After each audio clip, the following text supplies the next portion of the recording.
We're back, YouTube. Thank you for tuning in. As always, I appreciate that.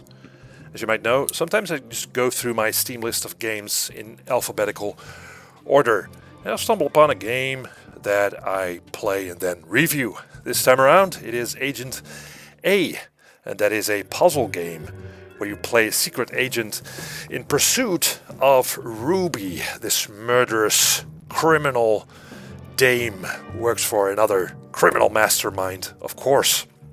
Now let's talk about the design of the game.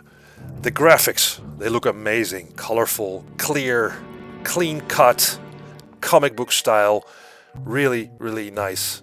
I really adore the graphics, it's really good. Now the game plays out in this Ruby's elaborate mansion, and that's taken right out of a Bond movie, full of traps and machines and secret doors and rooms and whatnot. Also, there's this suspenseful music, again, really reminiscent of the Bond movies, that really suits the story and the style of the game. Gameplay-wise, you use the mouse to move around the environments, you click on something, and you sort of transition very smoothly into a new screen where you can interact with certain things. Usually what happens is that you pick something up, an item of interest, or you interact with something like push a button or something like that, and something opens up, and usually this brings up a puzzle. Now early on the puzzles are very logical, some are inventory based, hidden stuff you have to find, and they start out easy, but they get progressively more elaborate and more interesting. Not necessarily harder, but to the point where a lot of things in the environment seems to be a clue, or you have to really look for clues. And there's quite a good variety of puzzles in this game. There are order puzzles, connection puzzles, repeat puzzles. So these puzzles really test your logical thinking, your problem solving, your memory, and sometimes your reaction speed. And it's all very well done.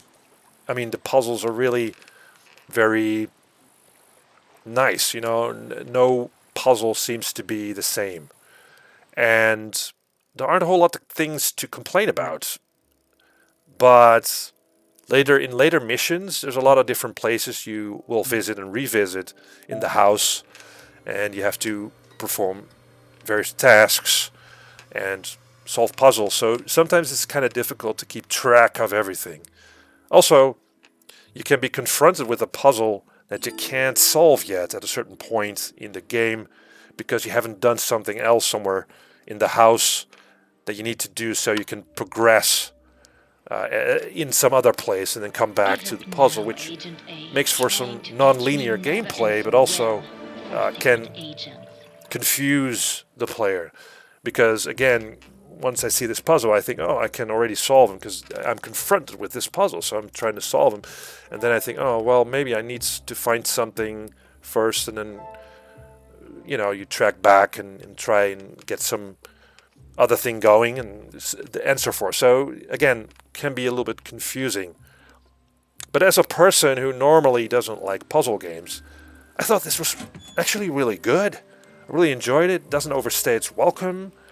It's not super duper difficult, and I did rely on a walkthrough at some points, and it turned out that I overlooked something, or I forgot something, or there was something I could have interacted with I didn't know, but I did know because I forgot, you know, that sort of thing.